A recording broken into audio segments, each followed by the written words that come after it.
A stormy night, a chance encounter, and a choice that changes everything. Watch till the end, and don't forget to like, share, and subscribe. Drop in the comments where you're watching from.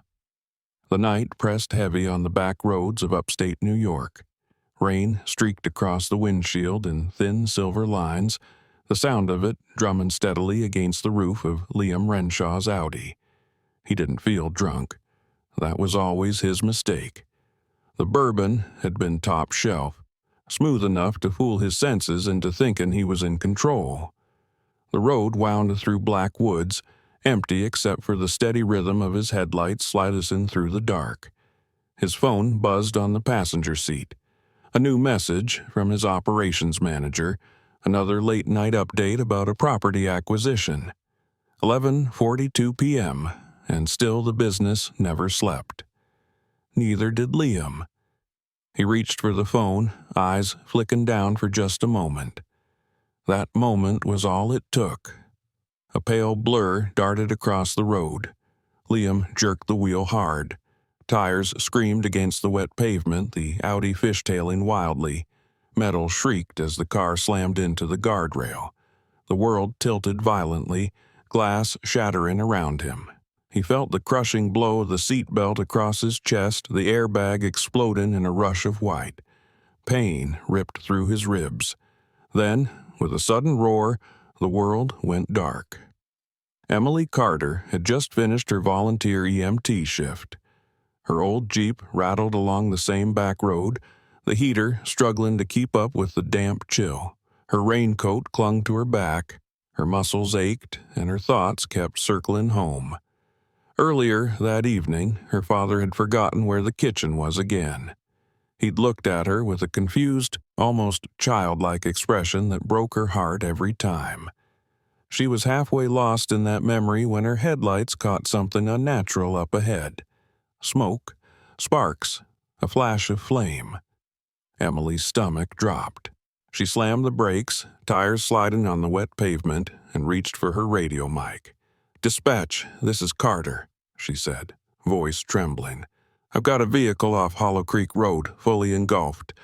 I'm going in to check for occupants." She didn't wait for a response. The Audi lay twisted in the ditch, flames licking hungrily along the hood. Rain hissed against the fire, unable to slow it. Emily scrambled down the embankment, boots sinking into mud, her breath coming fast. Heat blasted her as she yanked open the passenger door. Inside, a man was slumped over the wheel unconscious. Blood ran in a thin line down from his temple. "Hey, can you hear me?" No response. Her training kicked in. Emily pressed 2 fingers to his neck. A pulse, weak, but there. Without hesitation, she unbuckled his seatbelt. His body sagged against her, heavy and unyielding. Planting her feet in the slick mud, she hauled with everything she had. Her muscles screamed, but inch by inch, she dragged him backward through the ditch, pulling him onto the wet grass. The Audi groaned ominously behind them. Then, in a deafening blast, it exploded. The shockwave knocked Emily off her feet. She hit the ground hard, mud splattering up her jeans, her ears ringing. For a moment, she couldn't breathe.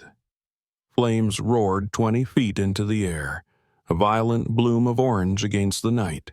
Emily forced herself up, stumbling back to the man. His chest rose in shallow breaths. She pressed her hands to the gash on his head, blood soaking her trembling fingers. "Stay with me," she whispered, her voice cracking. "Please, just stay with me." Hours later, the hospital waiting area was cold and impersonal. The antiseptic air stung her nose, her clothes still damp, streaked with dried mud. Emily sat rigid in the plastic chair, hands clasped tight in her lap. Finally, a nurse emerged. "He's stable," she said simply, admitting him overnight. Relief surged so hard through Emily that she nearly doubled over. She muttered a thank you and left the hospital, her body moving on autopilot.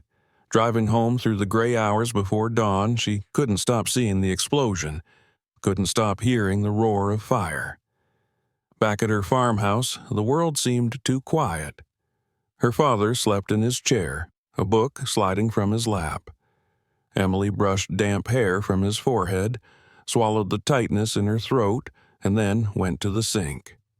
She scrubbed her hands until the skin turned raw, as if she could wash away the smell of smoke and blood. Through the kitchen window, the sun began to rise over the trees, gold and indifferent. Emily stared at it, her chest heavy with exhaustion. She didn't know who the man she'd saved was. She only knew one thing with aching certainty: he should have died out there. But fate had chosen differently, and somehow she had been the one to pull him back. Emily shivered, hugging herself, as a whisper of unease curled in her chest. Tonight wasn't over. It was only just beginning. The hospital room was quiet except for the steady beep of the heart monitor. Liam Renshaw blinked against the sterile brightness. His chest ached with every breath, and his ribs burned as though fire still licked through them. He was alive, though he wasn't sure yet if that was a blessing or a curse. When the nurse told him he'd been pulled from the wreck by a volunteer EMT, he only half believed it. The images in his mind were fragments: rain on his skin, orange fire blooming behind his eyelids, and a blurred face leaning over him, a woman's face. He couldn't remember the details, only the fierce determination in her eyes. The name they gave him was Emily Carter. By the time Liam was discharged, his staff had done what they always did, turned chaos into order. His assistant, Carla, had organized his schedule, fielded calls, and even arranged for a driver so he wouldn't have to risk being behind the wheel with a concussion. But none of it mattered. He kept circling back to the name Emily Carter. Carla tracked her down easily enough. A volunteer EMT living on a small farm outside of town. No husband, just an ailing father and a younger brother, Noah. It should have been a simple matter to send her something meaningful. Gratitude was easy when it came wrapped in money. Liam wrote a personal note on heavy cream stationery, elegant script against the paper. He paired it with a silver bracelet from a Manhattan boutique and added a promise of a sizable donation to the local rescue squad in her name. A gesture, thoughtful but not too personal. 3 days later, the package came back untouched. The bracelet still nestled in velvet, the card unsigned. Liam stared at the box in his hand, a pinch of something unfamiliar tightening in his chest. He was used to gratitude. He was used to awe. He wasn't used to being dismissed. At the Carter farmhouse, Emily stood on the porch with her arms crossed, watching Noah haul a feed sack into the barn. The mud-streaked package sat unopened on the counter inside. "You should have just thrown it out," Noah said when he passed her. "He deserves to know I don't want it," Emily replied, her jaw tight. "Most people would at least keep the check," Noah muttered. "Could have fixed the roof." "I don't want his money," she shot back, sharper than she intended. Noah gave a low whistle but didn't press. He knew better than anyone how stubborn his sister was. A week later, Liam arrived in person. The sleek black SUV crunched over the gravel drive, headlights cutting across the worn boards of the farmhouse. Emily spotted it from the kitchen window, her stomach dropping like a stone. She grabbed her coat and stepped outside before he could get more than a few feet from the car. "What are you doing here?" she demanded, hugging herself against the autumn wind. Liam looked strangely out of place, his tailored coat and polished shoes already dusted with dirt, his posture uncertain. "I wanted to thank you properly," he said. "You saved my life. That's not something I can just—" "You can," Emily cut him off, her voice sharp. "You can just accept it and go." He blinked, taken aback. People didn't interrupt him. People didn't dismiss him. But here she was, staring at him with eyes that made him feel exposed. "You don't owe me anything," she said firmly. "I was doing my job. That's all it was." Liam's jaw tightened. "That's not all it was to me." Before Emily could respond, Noah came around the corner, wiping his hands on a rag. His gaze swept over Liam with open disdain. "This him?" he asked. "Yeah," Emily said quietly. Noah let out a short, humorless laugh. "Look, man, I get that you're grateful, but we're busy trying to keep this place standing. Maybe take your billionaire guilt trip somewhere else." "Noah," Emily warned, but Liam's face had already changed. Something flickered across his features, almost like hurt, before he smoothed it away. "All right," Liam said stiffly. "I'm sorry to intrude. I'll leave you be." From the back seat of the SUV, Liam stared at the farmhouse disappearing behind the trees. He didn't know what he'd expected. Gratitude, maybe even admiration. That was how it always went. But Emily Carter had looked at him like none of that mattered, like she'd seen straight through him and found him lacking. Back at the farmhouse, Emily sagged against the porch rail once the car was gone. "You okay?" Noah asked, his voice softer now. "Yeah," she lied, but the truth was more complicated. A small, unwelcome part of her had almost been glad to see Liam again. She wanted to know if the man she'd pulled from the wreck was the same man standing in the daylight. That scared her more than anything else. That night, lying in bed, Emily stared at the ceiling and wondered if he would give up so easily. Something in his eyes told her he wouldn't, and she didn't know if she hoped he would or hoped he wouldn't. Emily Carter spent the next few days avoiding town. She threw herself into chores, keeping her father comfortable and making sure Noah didn't set the barn on fire with his sloppy wiring. But no matter how much she tried, Liam Renshaw kept circling her thoughts. She hated herself for it. The man was everything she despised: money, power, and the ruthless machine that had chewed up lives like hers without a second thought. Yet her mind wouldn't let go of the night in the woods, the weight of his body in her arms as she pulled him from the fire. Liam wasn't any better off. Back in his penthouse apartment, contracts and proposals piled up on his desk, untouched. He tried to lose himself in the numbers, the deals, the endless cycle of acquisition, but every time he stared at a page, her face blurred over the ink. The woman who had dismissed his money, the woman who had called him out as though he were nothing special, kept digging into him like a thorn he couldn't remove. When his driver suggested a business dinner in Manhattan, Liam waved it off. Instead, he gave an order no one on his staff expected. Take him back upstate, to Hollow Creek. Emily was sorting laundry when Noah rushed in, his expression twisted with alarm. "Dad's gone," he panted. The words chilled her blood. She dropped the basket, socks and shirts spilling across the floor. "What do you mean, gone?" "He must have slipped out the back. I've been checking the barn and the fields. Nothing." Emily's heart hammered. She grabbed a flashlight and sprinted into the darkening woods, shouting her father's name. Panic gripped her with every unanswered call. The trees loomed tall and shadowed, each crack of a branch snapping like a threat.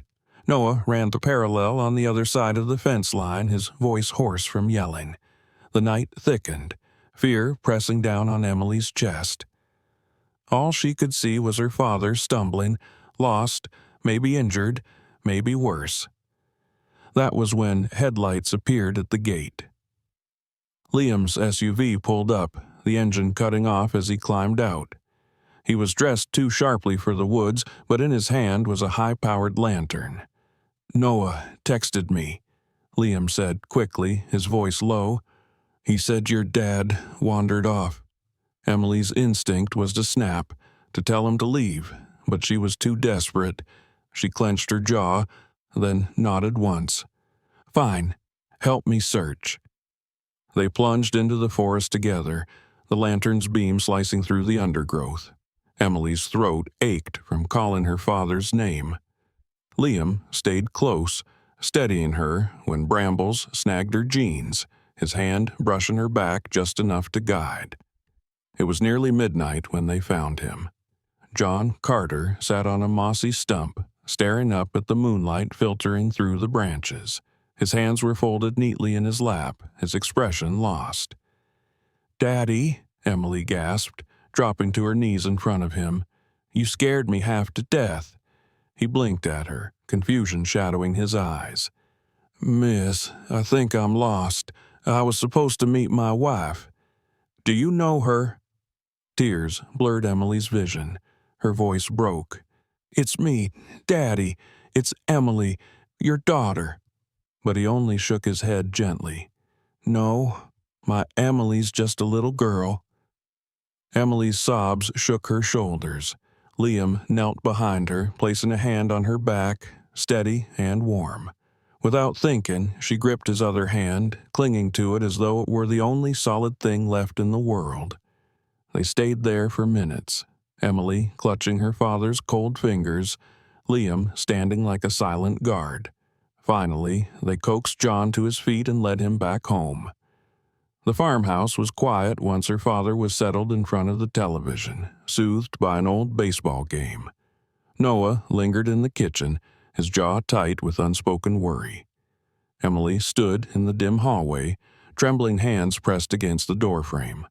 Liam leaned nearby, his expression softer than she had ever seen. "My mother died when I was 12, he said suddenly, his voice low. "Breast cancer. After that, my father didn't know how to be one. I tried to make myself useful, tried to make him see me. He never did." Emily turned to him, startled by the confession. She swallowed hard. "I'm sorry." "Yeah," Liam murmured, forcing a small smile that didn't reach his eyes. "Me too." For a moment, the air between them felt heavy and charged, as though the house itself held its breath. Emily swiped at her tears, shaking her head. "I hate that he doesn't know me," she whispered. "I hate that someday he won't know me at all." Liam reached out and brushed a tear from her cheek with his thumb. "I don't know how to fix any of this," he said, "but I can be here, if you'll let me." This time, Emily didn't pull away.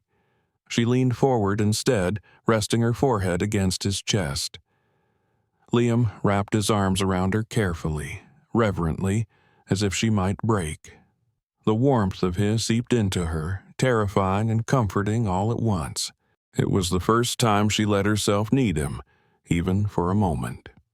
Later, long past midnight, Emily was in the kitchen making tea when there was a soft knock on her door. She opened it to find Liam, looking more uncertain than she'd ever seen him. "Sorry," he said quietly. "I couldn't sleep. I just needed to see you." She almost told him to go. Instead, she stepped back and let him in. The mugs of tea sat untouched as they sat close, their voices low, their hearts too loud. Emily confessed how her father had called her by his sister's name at dinner. Liam covered her hand with his, and she didn't pull away. One moment stretched into another until she couldn't bear the stillness any more. She rose and whispered, "Come with me." Down the narrow hallway, into her bedroom cluttered with books and old photographs. For a moment they stood, just staring at each other, two people teetering on the edge of something dangerous. Then she kissed him. The urgency was sharp, desperate, hands fumbling, breath catching. But somewhere in the tangle it softened into something slower, careful. Liam traced her jaw with trembling fingers. Emily buried her face in his shoulder, hiding from the world for a few stolen hours. For that night, hatred and attraction blurred into something else entirely, something fragile, terrifying and real. The morning light in Emily Carter's bedroom was merciless. Pale rays slipped through the thin curtains, painting the rumpled sheets and the clothes strewn across the floor. Emily lay awake long before Liam stirred. Her chest was heavy, her mind replaying the night like a reel she couldn't shut off, the way his hands had trembled against her skin, the way she had let herself lean into him, if only for a few hours. But now, in the quiet aftermath, guilt clawed at her ribs. She thought of her father's lost eyes in the woods, of Noah's weariness, of the wreckage Liam's company had left behind years ago. What had she done? Liam shifted beside her, his arm sliding across her waist. He pressed a drowsy kiss to her shoulder. "Hey," he whispered, voice still husky. Emily squeezed her eyes shut. "Hey." For a fleeting second, she wanted to sink into the warmth, to pretend this could be simple, but it wasn't. It never could be. She slipped out from under his arm and pulled on her sweatshirt, hugging herself as though she were freezing. "Emily," Liam said, sitting up, confusion creasing his face, "don't do that thing where you shut down. Last night, it mattered. You can't pretend it didn't." "Of course it mattered," she snapped, her voice breaking. "That's the problem. I shouldn't have let it happen." Liam swung his legs to the floor, the sheet fallen to his waist. His expression hardened. "Why not? Because it's messy? Because of who I was? I'm trying, Emily. I'm trying to be different with you." She shook her head, her throat tight with frustrated tears. "It's not just about you trying. This is my life. My dad, my brother, this farm, the town you nearly bulldozed once already. I can't afford to fall into something that might blow up in my face, because I'm the one left picking up pieces, Liam, not you." The silence that followed was raw and jagged. Finally, Liam gathered his clothes, his face shuddered, distant. "All right," he said quietly. "I'll give you space, but don't lie to yourself about what this is or what it could be." When he left, Emily sat on the edge of the bed, staring at the sheets. Her chest ached with the sharp, hollow grief of losing something she never truly had.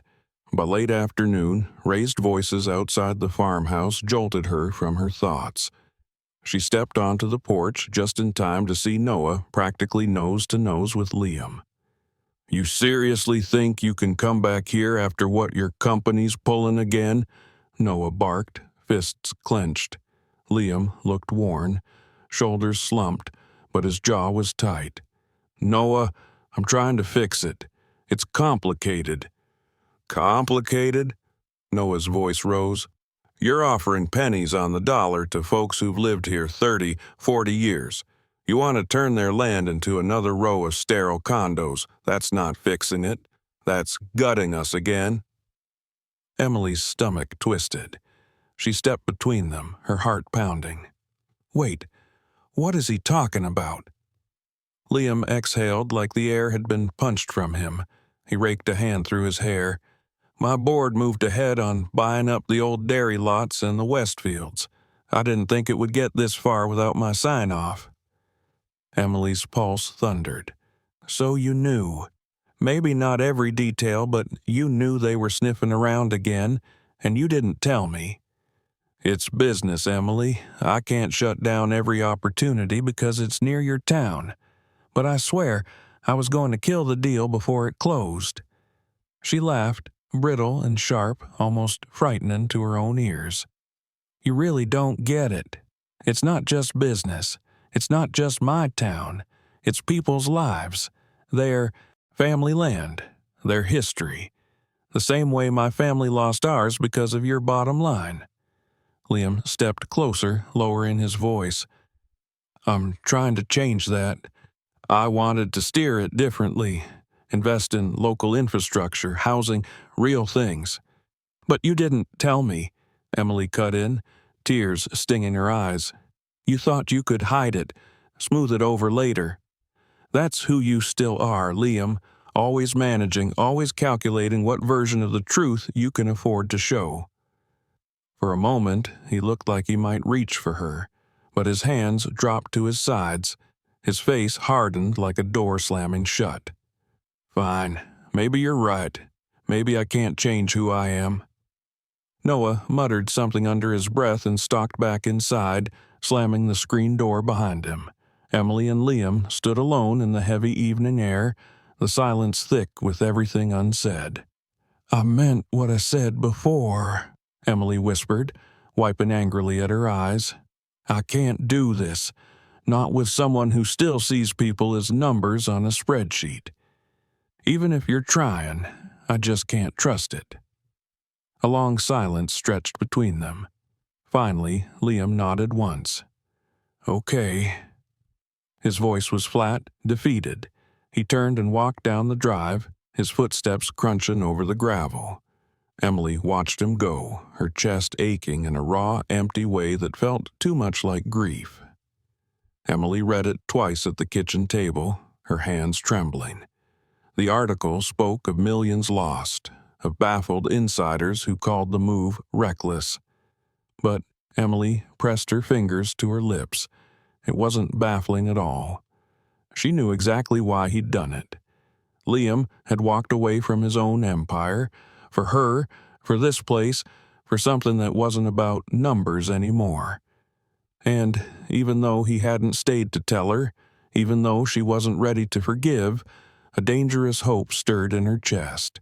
Because against every wall she'd tried to build, Liam Renshaw was still finding a way in. Snowmelt clung to the courthouse steps, slick patches of ice glinting under a pale, late winter sky.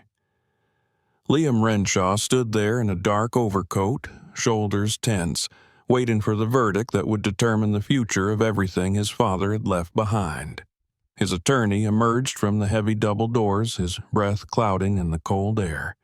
"It's done," the man said. "The judge sided with you on every point. The estate is fully yours." Liam let out a breath he hadn't realized he was holding. Relief wasn't exactly what he felt, more like exhaustion, the end of a storm that had raged for so long he'd forgotten what calm air was. The empire was his, but for the first time in his life, he wondered if that was even what he wanted. Back at his office in the city, the walls were lined with framed blueprints, glossy sketches of towers and luxury homes. Once, those had been his trophies, the measure of his worth. Now they felt like relics of a man he no longer wanted to be. He spread new drawings across the desk. Plans for modest duplexes, community parks, green spaces. Housing built not for profit margins but for people who'd been shut out too long. Emily sat curled in an armchair across from him, knees tucked to her chest. She'd said little since he first showed her the sketches, but her eyes gave her away. Wary hope, cautious wonder. "You're really doing it," she said at last, her voice quiet. "Breaking up your inheritance, giving most of it away." "It was never mine to hoard," Liam said, his throat tightening. "None of this money ever felt clean. Maybe this way it can actually mean something." Emily rose and stepped behind him, resting her hands lightly on his shoulders. The simple weight of her touch sent a shiver through him. "You're not the same man I pulled from that car," she whispered. Liam tilted his head back to look at her, catching the faint sheen of tears in her eyes. "I hope not. I don't want to be." A week later, Emily woke to one of her father's rare lucid mornings. The winter light poured through the kitchen window, catching him at the table, spectacles crooked on his nose, the newspaper spread wide. He looked up as she poured his coffee. "I hear you and that Renshaw boy are making quite the plans," he said, with a ghost of his old mischievous smirk. Emily froze, then laughed too quickly, trying to cover the lump rising in her throat. "Yeah, he's trying to make things right." Her father reached across the table, his weathered hand closing over hers. "Good.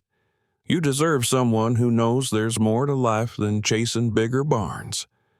Her eyes burned as she squeezed his hand. "It's more than I ever expected." "Then let it happen, honey," he said, his voice warm and steady. "Stop guarding your heart like it's the last egg in the basket. Sometimes people do change." That spring, Emily and Liam stood at the edge of one of the future build sites, a sloping field awash in golden afternoon light. Liam pointed to the horizon, describing where the first cluster of affordable homes would go, where community gardens would thrive, where kids could play without fences, boxing them in. Emily laced her fingers through his. If someone had told me 2 years ago that the man who drove my family out of our house would be building homes we could actually afford, I'd have laughed them right off the porch. Hell, I would have too, Liam admitted, a crooked smile tugging at his mouth. But losing everything might have been the best thing that ever happened to me. They stopped on a small rise where the land rolled into the conservation tract he had deeded into her name. The forest stretched beyond, dark and alive, safe from ever being bulldozed. Emily rested her head on his shoulder. "So what now?" she asked softly. "Now we keep going," Liam said. "We build. We stay small where it matters. And one day, maybe we try for our own family, if that's something you want." Emily was silent for a long time. Then she nodded against him. "Yeah, I think I'd like that." When they chose to marry, they didn't go to a grand cathedral or a private resort. They chose the farm. Beneath a simple white arch Noah built from scrap wood, under strands of lights swaying gently in the evening breeze, Emily walked toward Liam with her father at her side.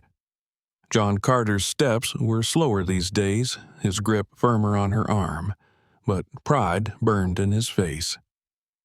As he placed Emily's hand into Liam's, Liam whispered a rough, "Thank you." The older man gave a small nod, eyes glistening. The ceremony was brief. A local judge read the vows. Emily's hands trembled slightly in Liam's, her eyes shimmering. When it was his turn to speak, Liam swallowed hard. "I spent too many years believing money could fix anything," he said, his voice low. "Turns out it couldn't fix me. But you made me want to be better. Not for a deal, not for a headline, just for us.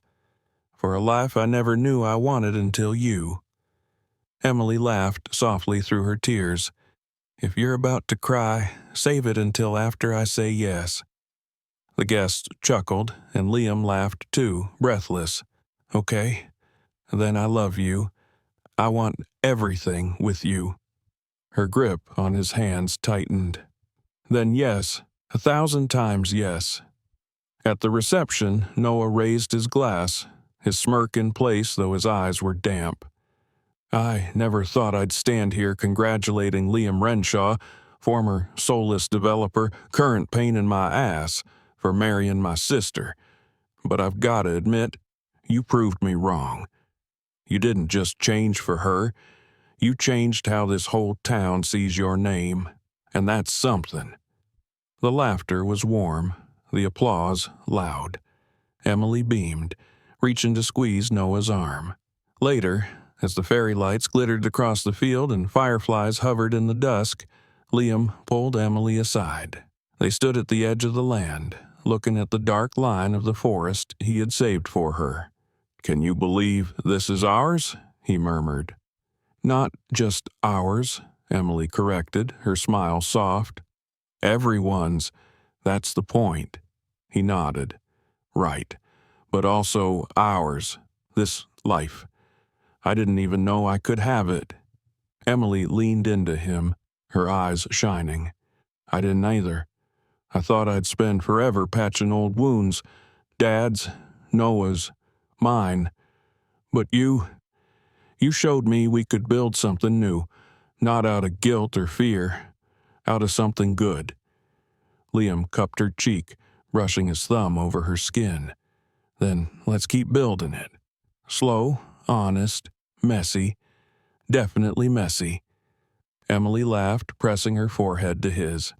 "Messy's fine, as long as it's real." When the fiddle struck its first notes, her father rose and asked her for a dance. Emily's breath caught as she helped steady him, leading him onto the grass beneath the lights. His steps were hesitant, but the pride in his eyes was fierce. Liam stood back, heart swelling with something that was half grief, half joy.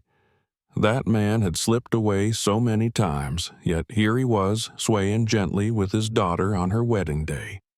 Noah nudged Liam's shoulder. "You're up next. Don't step on her feet." "Terrifying prospect," Liam muttered. But when Emily turned, her hand outstretched, he didn't hesitate. They danced under the lights, laughter and whispered promises weaving between them. For the first time, Liam felt no hollow ache in his chest, only fullness, aching, terrifying, beautiful fullness. Emily seemed to read it in his face. She leaned close, her lips at his ear. "This is it, Liam. The life we couldn't imagine. And somehow, we get to have it anyway." He pulled her tight against him, closing his eyes against her hair. "Yeah," he whispered, "we do. What would you do in their place? Tell us in the comments. Don't forget to like, share, and subscribe for more stories.